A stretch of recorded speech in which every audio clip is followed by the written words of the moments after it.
রাধে রাধে। ওম নমো ভগবতে বাসুদেবায়। ওম নমো ভগবতে বাসুদেবায়। ওম নমো ভগবতে বাসুদেবায়। শ্রীমদ্ ভাগবত চতুর্থ স্কন্দ পুষণম সপ্তম অধ্যায় যজ্ঞের যজ্ঞানুষ্ঠান। শ্লোক ৫৬। রুদ্রম চ সেন ভাগেন হি উপাধাবৎ সমাহিত কর্মনুদ্বসানেন সোমপানি তরানপি উদবৈশ্য সহর্তি গবীয় সস্না বববৃতম তথ। অনুবাদ: দক্ষ শিবকে তার যজ্ঞভাগ নিবেদন করে সম্মানপূর্বক সর্বোত্তমে পূজা করেছিলেন। যাজ্ঞিক অনুষ্ঠান সমাপ্ত করার পর তিনি অন্য সমস্ত দেবতা এবং সেখানে সমবেত সমস্ত ব্যক্তিদের সন্তুষ্টি বিধান করেছিলেন। তারপর পুরোহিতগণ সহ সমস্ত কর্তব্য সমাপ্ত করার পর তিনি স্নান করেছিলেন এবং সম্পূর্ণরূপে সন্তুষ্ট হয়েছিলেন। শ্লোক ৫৭। তস্মা অপৈন্য ভাবেন সে নৈ বাবাপ্ত রাদসে ধর্ম এব মতিম দত্তা ত্রিদশাস্তে দিবম ইয়ৌ। অনুবাদ: এইভাবে বিধিপূর্বক যজ্ঞ অনুষ্ঠানের দ্বারা ভগবান শ্রীবিষ্ণু পূজা করার পর দক্ষ সম্পূর্ণরূপে ধর্মপথে স্থিত হয়েছিলেন। অধিকন্তু সেই যজ্ঞে সমাগত সমস্ত দেবতারা তাকে পুণ্যলাভের আশীর্বাদ করে স্বর্গলোকে ফিরিয়ে গিয়েছিলেন। শ্লোক ৫৮।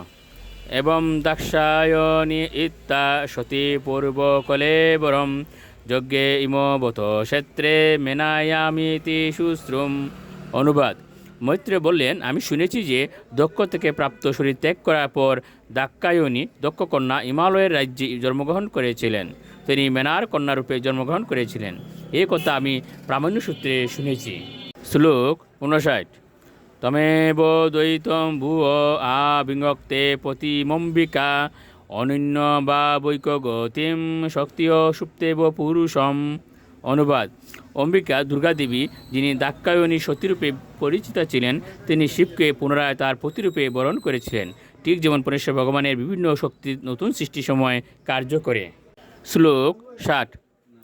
এতদ্ ভগবত সম্ভ কর্ম দক্ষাদরদুহ শ্রুতম ভাগবতাৎ শিষ্যাৎ উদ্ভবাৎ মে বৃহস্পতেহ। অনুবাদ: মৈত্র বললেন, এ বিদুর, শিবের দ্বারা বিধ্বস্ত দক্ষযজ্ঞের এই কাহিনী আমি বৃহস্পতি শিষ্য মহাভাগবত উদ্ধবের কাছে শুনেছিলাম।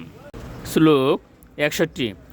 ইদম পবিত্রম পরমেশ চেষ্টিতম য়স্য সম আয়ুষম অগ উগমর্শনম ইউ নিত্যদাকন্ন নরু অনুকীর্তয়েদ দুনুত গম কৌরব ভক্তিভাবত।